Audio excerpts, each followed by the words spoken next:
Hello, Suhail എവിടെയാണ്? ഞങ്ങൾ മുണ്ടക്കായി വീടിന്റെ ഉള്ളിലാണ്. ഓക്കെ, പുറത്തു കിടക്കാൻ പറ്റുന്നില്ല?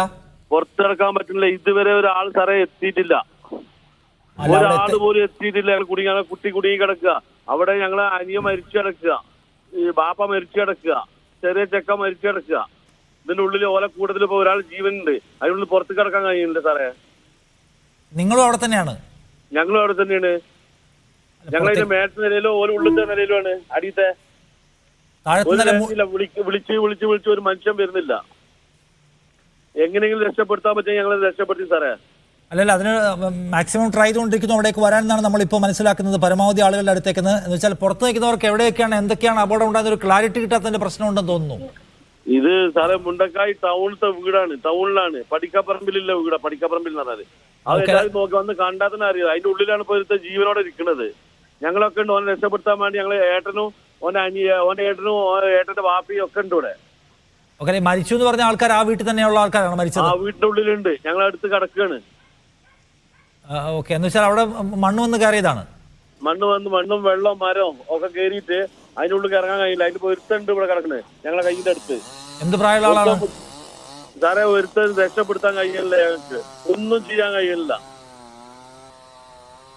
ജീവൻ അതിനുള്ളിൽ കുടുങ്ങി കിടക്കുകയാണ്. ജീവണ്ടേനു.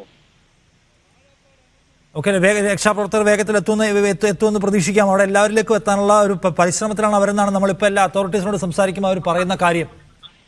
സാറേ, രക്ഷാപ്രവർത്തനം വരും പറഞ്ഞിട്ട് ഇപ്പൊ രാവിലെ മുതൽ കാത്തിരിക്കൽ തുടങ്ങി. 6 മണിക്ക് വരെ കാത്തിരിക്കുക തുടങ്ങിയതാ.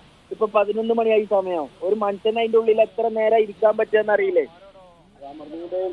അല്ലെ, ഓക്കെ നമ്മൾ മനസ്സിലാക്കുന്നു. പക്ഷെ നമ്മളിപ്പോ ഇതിനകം സംസാരിച്ചു കഴിഞ്ഞാൽ ഒരുപാട് സ്ഥലത്ത് ആളുകൾ കുടുങ്ങി കിടക്കുന്നുണ്ട്, ഒരിടത്ത് മാത്രമായിട്ടല്ല. അതായത് വീടിന്റെ ബീമൊക്കെ വന്നിട്ടാണ് തങ്ങി നിൽക്കണത്. അതിന്റെ ഉള്ളിലാണ് പെട്ടിക്കണത് അനിയൻ. അതിന്റെ ഉള്ളിൽ നിന്ന് എടുക്കണം. അതിന്റെ ഉള്ളിൽ നിന്ന് എടുക്കണമെന്നുണ്ടെങ്കിൽ ഫയർഫോഴ്സ് ആരെങ്കിലും വരണം.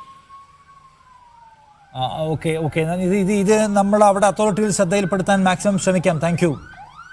ഓക്കെ, ഫയർഫോഴ്സ് ഇപ്പൊ വരും പറഞ്ഞിട്ട് എത്തിയിട്ടില്ല, ഇതുവരെ എത്തിയിട്ടില്ല.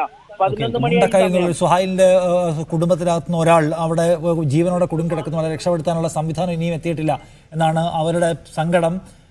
രക്ഷാ ദൗത്യ സംഘത്തിന് വേഗം അവിടെ എത്താൻ കഴിയട്ടെ എന്ന് നമുക്ക് ആശിക്കാം. അവിടെ അവർ നേരിടുന്ന ക്രൈസിസ് എന്താണെന്ന് നമുക്ക് പൂർണ്ണമായും അറിയില്ല. എന്തായാലും വലിയ തോതിലുള്ള പ്രതിസന്ധിയെ രക്ഷാപ്രവർത്തകരും അവിടെ അഭിമുഖീകരിക്കുന്നുണ്ട്. അതേസമയം വേഗത്തിൽ രക്ഷപ്പെടാൻ കൊതിക്കുകയും എന്നാൽ സംഘാംഗങ്ങൾക്ക് അവിടേക്ക് എത്തിപ്പെടാൻ പറ്റാത്തതുമായ സാഹചര്യത്തെ ആളുകളും നേരിടുന്നുണ്ട് എന്നത് കാണാം.